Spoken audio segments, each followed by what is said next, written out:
Kalau merujuk ke madhab yang paling kencang madhab Hambali. Orang yang mampu berkurban itu adalah yang ketika musim kurban dia mampu berutang dan yakin mampu bayar. Betul. Jadi dia berhitung, saya bisa ngutang, bisa bayar. Itu mampu. Seperti ibu-ibu berhitung, saya bisa ngutang barang ini, bisa saya selesaikan dalam 1 tahun, kan gitu. Nah, kan gitu. Betul Bu ya? Bisa biasanya barang ini, barang itu, gitu ya. Nah, ini kambing nih 1, saya ngutang bisa nih, saya bayar dalam setahun. Madhab Hambali yang agak longgar, madhab Syafi'i, orang yang mampu adalah orang yang memiliki kelebihan harta di musim kurban.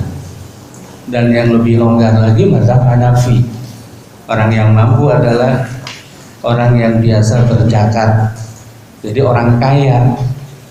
Nah, terserah mau ngambil yang mana, mau yang Hanafi, Syafi'i atau Hambali. Cuma kalau nunggu Hanafi sampai kapanpun nggak bakal kurban-kurban. Nah, lalu tambahannya, buat yang berniat berkurban, Rasulullah Shallallahu Alaihi Wasallam menambahkan tuntunan yang jarang diperhatikan, yaitu sejak tanggal 1 Dzulhijjah, kalau menggunakan kalender Muhammadiyah misalnya, sejak malam hari tanggal 1 Dzulhijjah, para bapak ibu shahibul kurban dituntunkan untuk tidak mencukur rambut dan tidak memotong kuku sampai hewan kurbannya disembelih. Bukan sampai tanggal 10 Dzulhijjah, bukan. Karena belum tentu tanggal 10 disembelih kan? Seperti sekarang ini katanya disepakati, oke, lebarannya 23, tapi disembelihnya tanggal 24 kan gitu. Berarti wah, jenggotnya panjang 11 hari tuh. Padahal baru berapa hari saja sudah begini nih kumisnya. Itu didasarkan pada hadis Nabi, hadisnya sahih, bahwa Rasulullah bersabda, "Idza ra'aitum hilala dzilhijjati wa arada ahadukum ayyudhiya falyumsik min adfarihi wa sya'rihi." Kalau sudah terjadi 1 Dzulhijjah dan di antara Anda sudah berniat menjadi shahibul kurban, maka sejak tanggal 1 Dzulhijjah itu ditahan kukunya, ditahan rambutnya. Maksudnya jangan dipotong kukunya, jangan dipotong rambutnya, hatta yudhiya, sampai dia menyembelih hewan kurban. Bapak Ibu sekalian rahimakumullah, sampai menit berapa nih Pak Arum? Nah, masih ya?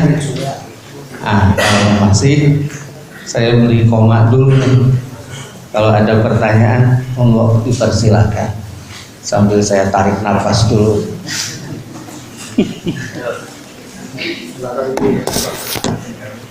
Untuk yang penasaran ya.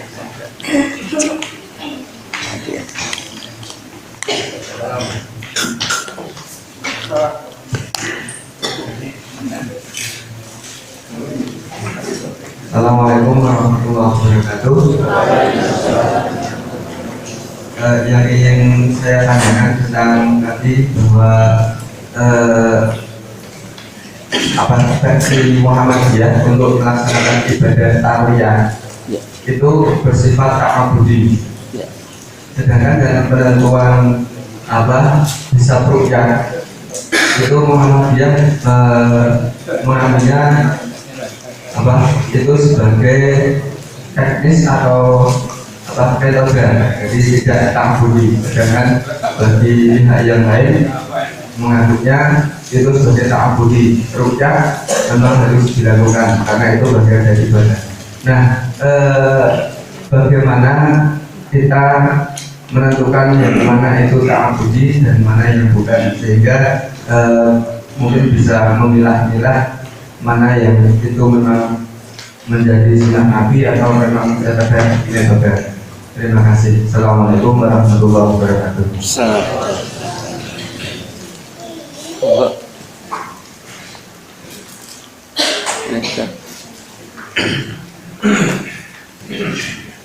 Assalamualaikum warahmatullahi wabarakatuh.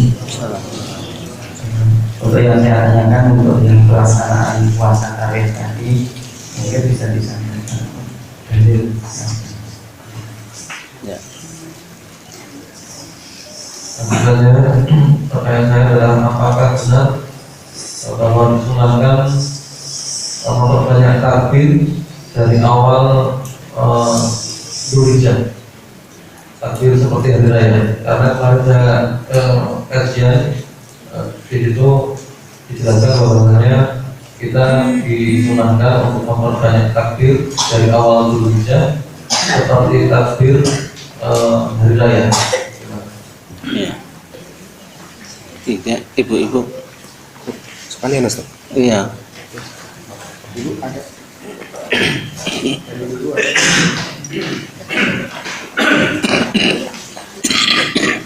Kuota perempuan. Belum ada Ustaz. Wah.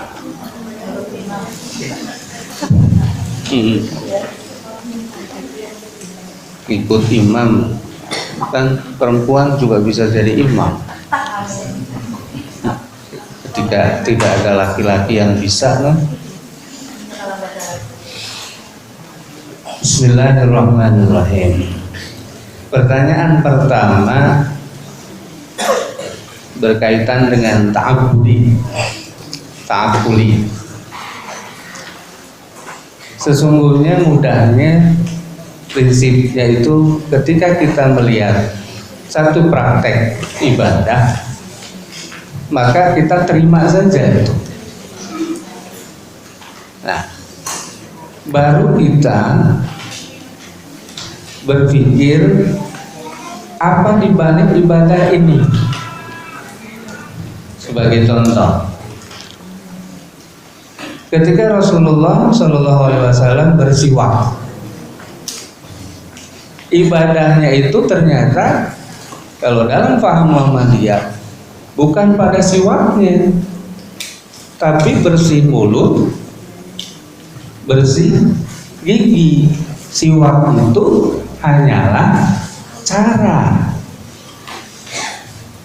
Persis ketika Rasulullah makan dengan 3 jari, ya karena yang dimakan buah kurma. Coba kalau yang dimakan bubur, pasti kepanasan kalau makannya pakai jari, kan gitu. Persis ketika Rasulullah mewajibkan kita bayar zakat fitrah, pakai apa? Pakai lagi-lagi kurma. Apa makna kurma di sana? Ternyata ibadahnya bukan pada kurma, tapi makanan pokok. Maka muncullah kita bayar pakai beras. Nah, saat Muhammadiyah menentukan pakai hisab, bagi Muhammadiyah ru'yat itu hanyalah cara. Ibadahnya itu bukan pada ru'yatnya, tapi ketika seorang muslim menentukan awal bulan Ramadan, ketika seorang muslimah menentukan awal bulan Syawal, menentukan awal bulan Dzulhijjah, maka pastikan telah terjadi awal bulan. Gitu. Caranya pakai apa? Pada masa Rasulullah caranya pakai ru'yah. Dan yang menarik, mohon maaf saya ingatkan semuanya, Quran justru menyebutnya hisab. Rasulullah pakai ru'yat. Quran nyebut pakai hisab.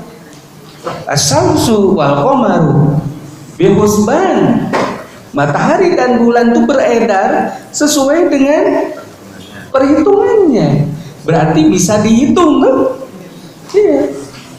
Di ayat yang lain jelas-jelas disebutkan ada dasini wal hisab. Kok Rasulullah pakai ru'yat? Apakah Rasulullah menentang Allah? Tidak. Karena Rasulullah sedang menggunakan satu cara yang cara itu diketahui oleh umatnya, sementara hisab belum diketahui. Kalau Rasulullah memaksakan pakai hisab, Rasul namanya tidak bertabligh, tidak berkomunikasi dengan umatnya. Dalam bahasa sekarang Rasul menciptakan fitnah gitu. Gak boleh seorang Rasul berkomunikasi dengan bahasa yang tidak dipahami oleh umatnya. Nah, sekarang kan kentara bahwa ru'yat itu hanya cara. Di dunia yang lain saat itu hisab sudah dipakai. Rasulullah pakai ru'yat karena saat itu di masyarakat Arab khususnya umat yang diajak dakwah oleh Rasul khususnya belum dipakai. Nah, lalu muncullah hisab.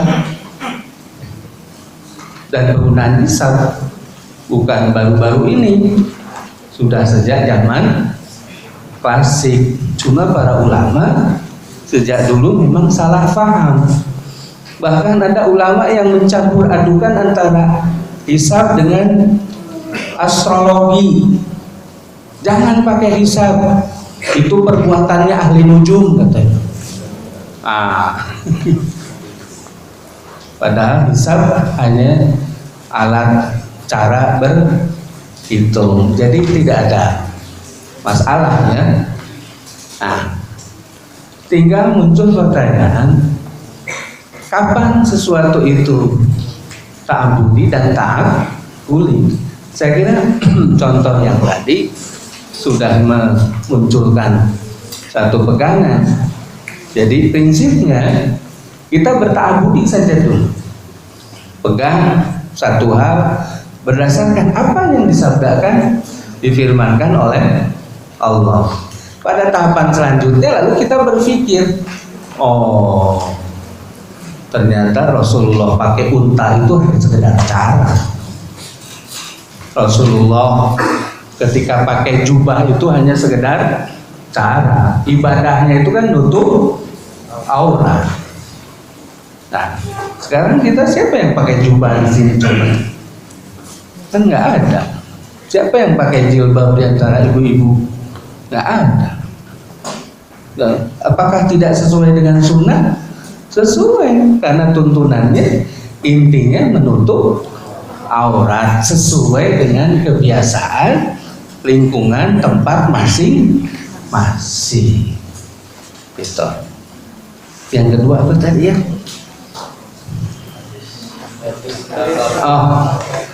Hadisnya itu nyambung itu antara kata 9 Dzulhijjah dengan 8 Dzulhijjah. Dan ketika disebut 8 Dzulhijjah tidak ada nama lain kecuali itu disebut puasa Tarwiyah. Dan nyambung juga dengan hadis yang tanggal 1 sampai tanggal 9. Itu hadisnya. Kalau ditanyakan apakah ada takbir dari tanggal 1 sampai tanggal 11 bahkan ya 13, saya sejauh ini belum menemukan hadis yang ada itu takbir itu dilakukan pada tanggal 9, 10, 11, 12, 13 Dzulhijjah. Walau alam barangkali ada hadis lain, tapi sejauh ini belum sempat ditemukan ya. Mudah-mudahan kalau benar ada. Ya. Terus satu lagi apa tadi? Sudah. Sekarang giliran ibu-ibu. Ya. Oh, dah.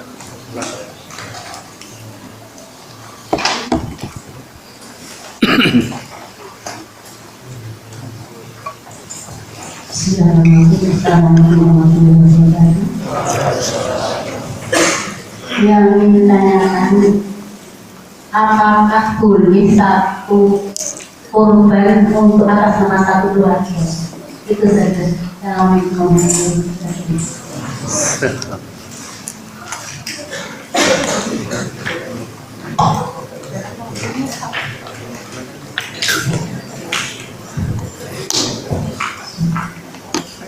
Langsung Ustaz, saya cuma menegaskan yang tadi. Jadi kesimpulan dari yang Ustaz lihat tadi, kalau setahu saya itu puasa tarawih tidak ada, tapi seakan-akan hadisnya itu nyambung. Jadi mungkin saya menyimpulkan puasa tarawih itu mungkin Ustaz yang menggunakan hadis bahwa tidak ada satu pun amalan yang tadi aku ceritain yang Allah sudah itu kan. Itu daripada amalan yang dilakukan pada awal dan tulisan harusnya itu saja. Itu buat banyak yang berdasarkan kembali takutnya saya. Jadi tidak ada puasa tarawih, tetapi puasa di awal bulan tulisan lebih aku cintai daripada amalan yang lain dari ini. Ya, ya. Ibu.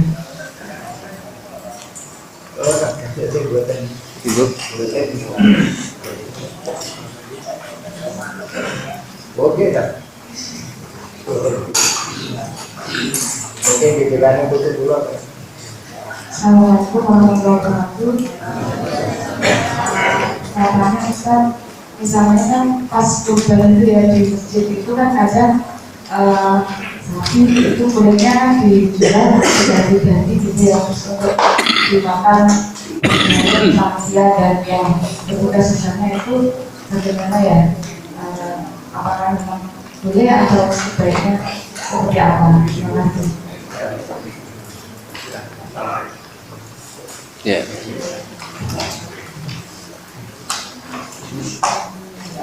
Sudah. Bismillahirrahmanirrahim. Para bapak ibu sekalian rahimakumullah,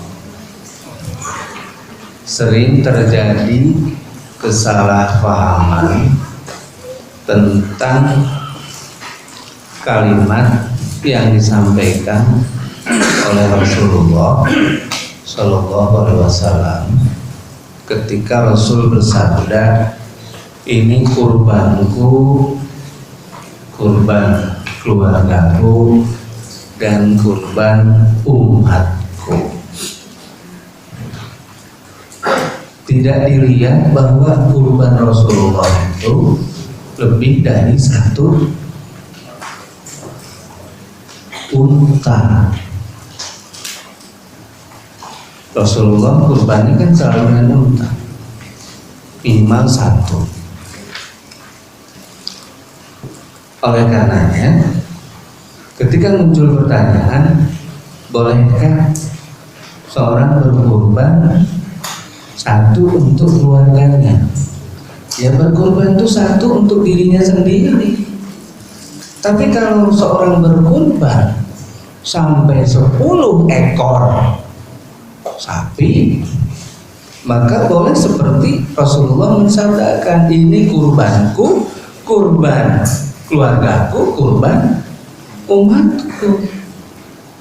Karena hadis normatif jelas menyebutkan satu orang sahamnya satu kambing, satu orang sahamnya 1/7 untuk sapi atau unta. Tuh, kecuali untanya unta yang besar, itu sampai 10 orang, unta jajur namanya. Boleh di sapi besar, sapi Pak Harto lah ya, sapi Jokowi kecil berarti. Sapi SBY kan besar. Nah, kita belum lihat sapi Jokowi karena belum kurban. Jadi kembalikan ke sana. Nah, ya seperti anak-anak SD, tidak iya SD Muhammadiyah, SMP Muhammadiyah, SMA Muhammadiyah dimintai sumbangan untuk belajar berkurban. Terkumpul satu sapi di satu sekolah, itu bukan kurban. Belajar kurban, yang mestinya kurban gurunya. Ininya gurunya nggak kurban, anak didiknya juga nggak kurban. Malah kadang-kala daging belajar kurban itu dibawa ke rumah lagi. Nah, itu korupsi belajar berkurban itu.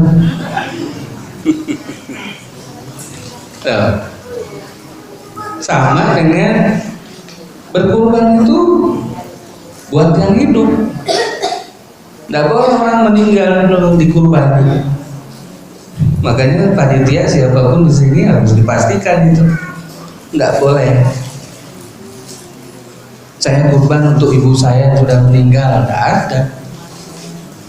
Yang kurban harus orang hidup.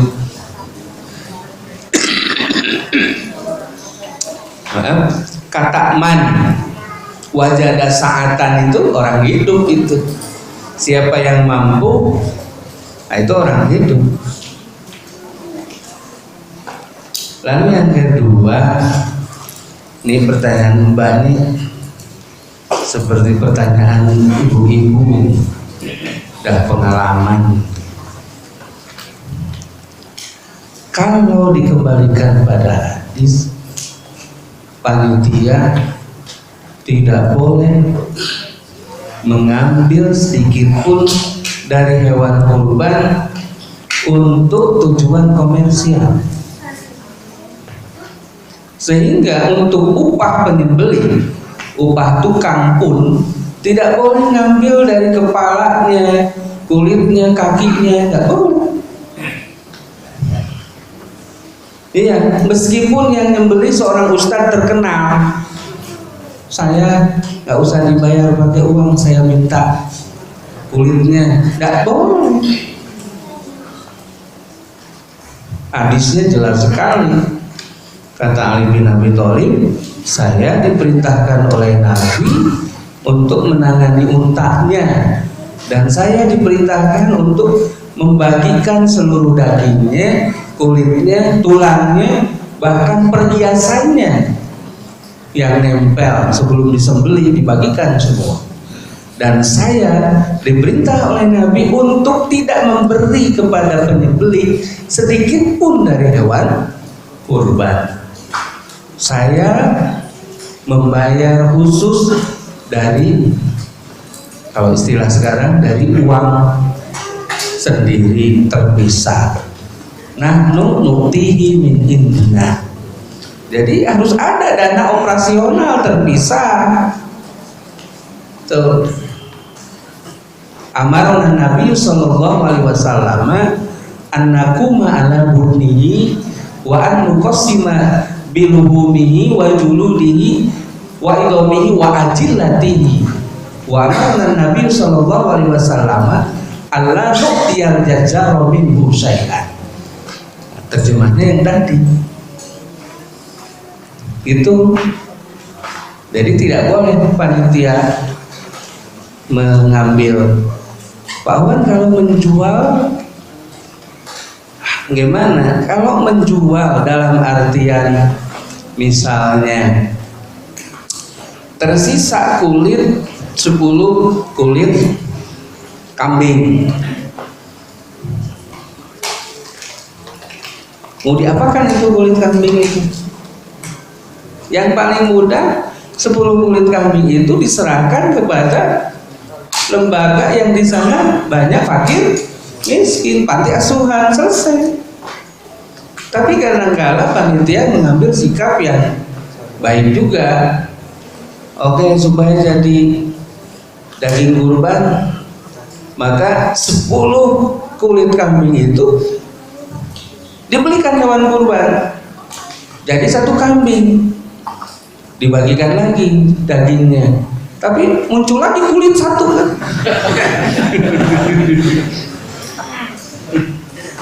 Nah, Kalau penjualannya dimaksudkan untuk itu tidak apa-apa.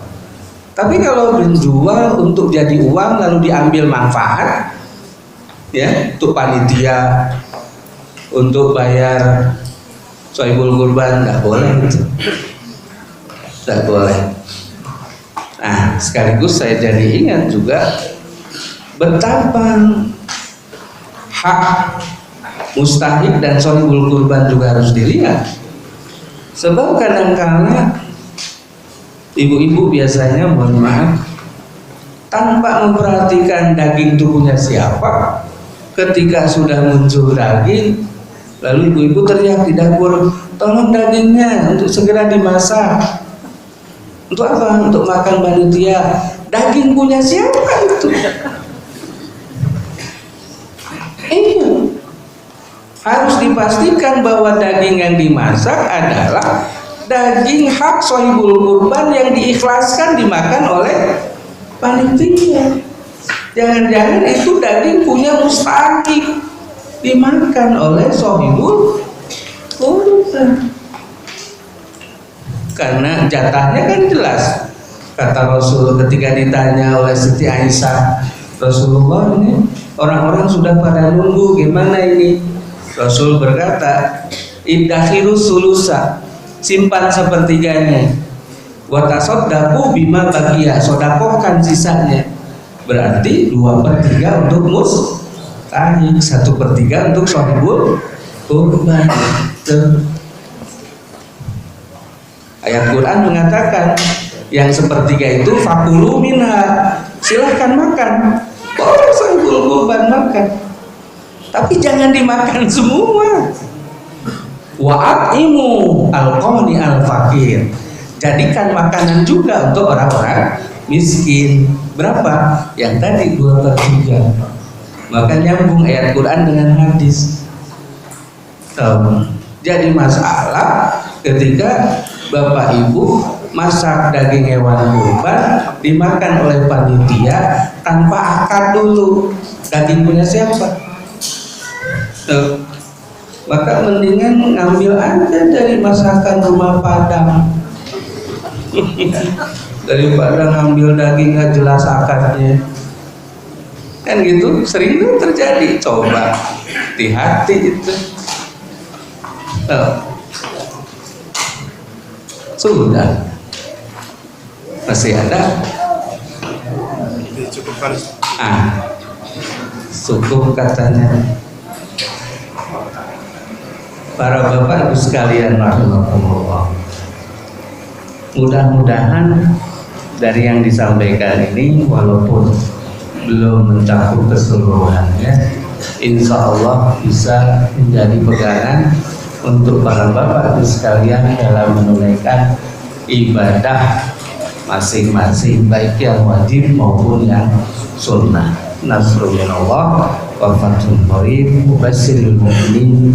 Wassalamualaikum warahmatullahi wabarakatuh.